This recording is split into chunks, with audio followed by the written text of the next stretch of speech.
এত অজ্ঞতা আছে এখনো। আশ্চর্য হয়ে গেলাম আমরা। সারা বিশ্বের মানুষ এটাকে দেখছে, ভাইরাল হয়ে যাচ্ছে, এবং ওই মানুষগুলো দেখলে আফসোস হয়, এখনো এত মূর্খ মানুষ আছে, এত অজ্ঞ মানুষ আছে, এত না জানা মানুষ আছে। আমাদের উস্তাদ পড়াইতো, সে যে বুঝে না তার নাম জাহেল। কি বুঝে না? তাও বুঝে না। তার নাম জাহেল মুরাক্কাব। জাহেল তো জাহেল, জাহিলুন আলাল জাহেল, জাহেলের উপর জাহেল। হ্যাঁ, কি বুঝে না তাও বুঝে না। আচ্ছা বলেন আপনারা, এটা কি একটা বিষয় হলো? ব্যাংক আর দুটা ব্যাংকের কি কোনো বিয়ে হয়? তাদের কোনো শরীয়ত আছে? আবার এর মাধ্যমে আল্লাহ বৃষ্টি দেবে, এটা কোথাও আছে কোনো জায়গায়? আমার তো মনে হয় কোনো আছে না, গল্পের বইয়ের মধ্যেও নাই। গল্পের বইয়ের মধ্যে আমরা ব্যাঙের বিয়ে দেখি নাই, শিয়ালের বিয়ে শুনছি আমরা, কিন্তু ব্যাঙের বিয়ে দেখি নাই। হ্যাঁ, বলে না রোদ উঠছে আবার মেঘ আসছে, শিয়াল মামার বিয়ে হয়েছে, এই বিয়ে তো আমরা বলেছি, কিন্তু ব্যাঙের বিয়ে আমরা কোনদিন বলি নাই। মানে এত মূর্খ তো মূর্খ আমরা। ওইটা মূর্খতা না, এটা একটা কবিতা, এটা মজার সালে সালে মানুষ বলে, কিন্তু তারা তো এটাও বলে নাই, এটাও করে নাই। শিয়াল মামাকে কোত্থেকে ধরবে, ও তো ধরা যায় না। এই জন্য ব্যাং যেখানে সেখানে পাওয়া যায়, ওটা এনে একটা বিয়ে পড়ায় দিয়ে একটা মূর্খতা প্রকাশ করে দিল। প্রিয় ভাইয়ের আমার, এটা শিরিক। আল্লাহ রাব্বুল আলামিন আমাদেরকে বাঁচার তৌফিক দান করুন, সকলে বলি আল্লাহুম্মা আমিন। এই ধরনের বিভিন্ন রকমের, এই যে এরপরে গত সপ্তাহে কিন্তু আপনাদেরকে বলেছি, মহান আল্লাহ রাব্বুল আলামিনের প্রেরিত এই যে কোরআন এবং হাদিসের যদি কিনা এটাকে কেউ গ্রহণ না করে, আল্লাহ এবং তার রাসূলকে গ্রহণ না করে, ওই যে গ্রহণ না করাটাই কি, সে তাগুতকে গ্রহণ করলো, শিরিক করলো। তাগুতকে গ্রহণ করলো, আল্লাহ এবং তার রাসূলকে গ্রহণ করলো না, কোরআনের বিধানকে গ্রহণ করলো না। সে গ্রহণ করলো কাকে? সে অন্যকে গ্রহণ করলো, ওইটাই হলো তাগুত। এই যে অন্যকে গ্রহণ করা, এটাই হলো শিরিক। মূলত এই শিরিকটা হলো সবচেয়ে বড় জুলুম। আর জুলুমের কারণেই আজকে আমাদের পাপ রাশি যেমন বৃদ্ধি পেয়েছে, এবং তাপ রাশিও আল্লাহ বাড়িয়ে দিয়েছে। আমরা পাপের পাপের মাত্রা আমরা কমিয়ে দেই, আল্লাহ তাপমাত্রাও কমে দেবেন ইনশাআল্লাহ। মুসা আলাইহিস সালামকে ক্ষমা করে দিয়েছেন, আদম আলাইহিস সালামকে আল্লাহ ক্ষমা করে দিয়েছেন। এরকম 100টা খুনি করে এসেছে, তাকে আল্লাহ ক্ষমা করে দিয়েছেন। একটা বেশ্যা মহিলাকে আল্লাহ ক্ষমা করে দিয়েছেন। ঠিক এমনি ভাবে বিলাইকে, আবার দেখা যায় সাধারণ একটা বিড়ালকে হত্যা করে সে কি করেছে? জুলুম করেছে। তাকে খাবার দেয় নাই, বেঁধে রেখেছিল, খাবার দেয় নাই। এই কারণে ওই মহিলা জাহান্নামে চলে গেছে। ইন্না লিল্লাহি ওয়া ইন্না ইলাইহি। বিড়াল আমাদের কাছে কোনো এর কোনো ব্যাপারই না। সামনে দেখলাম, একটা বাড়ি মারলাম, মেরে ফেললাম। হ্যাঁ প্রিয় ভাইরা আমার, সুতরাং আসুন, মহান আল্লাহ রাব্বুল আলামিন ক্ষমা করার জন্য বসে আছে। নিজের উপর জুলুম করা, দ্বিতীয় নম্বর কি? নিজের উপর জুলুম করা, আল্লাহ ক্ষমা করে দিবেন। দেখেন, এক ব্যক্তি সে জেনা করেছে, যেটা প্রসিদ্ধ ঘটনা সেটাই বলি।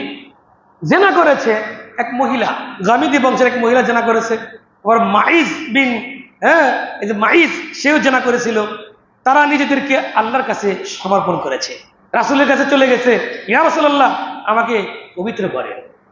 কি করেছো তুমি? কয় চলে যাও, তুমি আল্লাহর কাছে ক্ষমা চাও। আবার আসছে, কয় আমাকে আমাকে পবিত্র করেন, আমাকে পবিত্র করেন। কয় তুমি চলে যাও, আল্লাহর কাছে ক্ষমা চাও। এভাবে 4 বার যখন বলছে, 4 বার বলতেছে লোকটা কি মানে নেশা করছে কিনা? পরে কয় যে না, নেশা তো করে নাই। এবং বলছে কি পাগল কিনা? কয় না, পাগলও না, তাকে আমরা সুস্থ দেখেছি। ও তার মানে যে সুস্থ অবস্থায় 4 বার সে কি করছে? সাক্ষ্য দিয়েছে। তাহলে কাজ করো, তাকে, সে কি বিবাহিত? হ্যাঁ, সে তো বিবাহিত। ইয়াসিনও, সে বিবাহিত।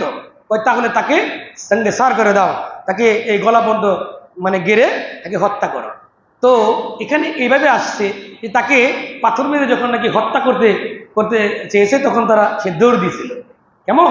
তো যাই হোক, এই যে তাকে হত্যা করা হলো, সে, এবং বলা হয়েছে তার যে তওবা, রাসূল বলছেন তার এই তওবা যদি কিনা আমার সমস্ত উম্মতের মাঝে বিলি করে দেওয়া হতো, তাহলে সকল উম্মতের ক্ষমার জন্য যথেষ্ট হয়ে যাইত। সুবহানাল্লাহ। আর গামিদি বংশের এই নারী সম্পর্কে বলা হয়েছে, যখন নাকি খালিদ বিন ওয়ালিদ তিনি কি করেছেন? একটা পাথর নিয়েছে, ওই মহিলার মাথার মধ্যে যখন পাথরটা মারছে, মাথাটা থেতলে গিয়ে ওই গিলুগুলু ছিটে গায়ে লেগেছে। তখন সে ভর্ৎসনা করতেছে, এরকম একটা নষ্টা ভ্রষ্টা মহিলার জেনাকারীর রক্ত আমার গায়ে লাগলো। তখন রাসূল নিষেধ করলেন, এই থামো, এটা করো না। তুমি কি জানো তার এই তওবা, মাইজ বিন জাবাল, এটা বলা হয়েছিল যে এরকম মদিনার 70 জনকে যদি কিনা তার তওবা কি করা হতো, মানে তার জন্য উৎসর্গ করা হতো, তার জন্য ক্ষমার জন্য যথেষ্ট হয়ে যেত। আর এই যে গামিতি বংশের যে মহিলাটা, তাকে যখন হত্যা করা হইল তখন রাসূল বললেন তার জন্য দোয়া করো, তার জন্য দোয়া করো, এবং তার এই তওবা যদি সে যেভাবে তওবা করেছে কোন জালিমও যদি তওবা করে মহান আল্লাহ রাব্বুল আলামিন তাকে ক্ষমা করে দেবে।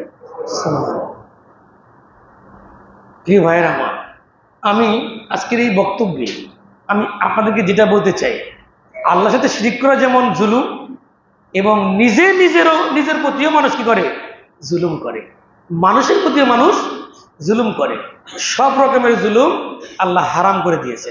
আল্লাহ বলেন ইন্নী ক্বাদ হারামতু আলাইকুমুজ যুলমা, জুলুমকে আমি তোমাদের জন্য হারাম করে দিলাম এবং আমার উপরও আমি হারাম করে নিলাম। আল্লাহ কারো প্রতি জুলুম করেন না এবং কাউকে জুলুম করার অধিকারও আল্লাহ দেন নাই, সব হারাম করে দিয়েছেন। আজকের এই বক্তব্য থেকে আমরা এটাই শিখব, সকল প্রকারের জুলুম থেকে আমরা আসুন মুক্ত হয়ে যাই। এই জুলুমের পাপ থেকে, জুলুমের পাপকে আমরা কমিয়ে দিই, আল্লাহ রাব্বুল আলামিন আকাশের তাপমাত্রাও কমিয়ে দিবেন। এতে করে এই পরিবেশ সুন্দর হবে এবং আপনার আশেপাশের মানুষগুলো নিরাপদ থাকবে এবং আশেপাশের মানুষগুলো সুস্থ সুন্দরভাবে বাঁচতে পারবে। রাসূল বলেছেন, আনাস ইবনে মালিক রাদিয়াল্লাহু তাআলা আনহু থেকে বর্ণিত, তিনি বললেন যে নিশ্চয়ই আমার কাছে ওহী নাজিল করা হয়েছে।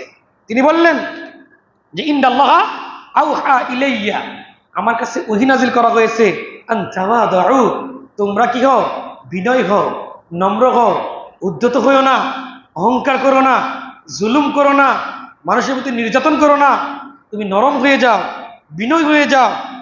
ওয়ায়াবগি বা'দুকুম আলা বা'দ, ফিতনা ফাসাদ, মারামারি কাটাকাটি, ঝগড়াঝাটি, এবং পরস্পরের মধ্যে আধিপত্য বিস্তার, এগুলো থেকে বেঁচে থাকো। অন্যের সন্তানকে নষ্ট করা থেকে বেঁচে থাকো।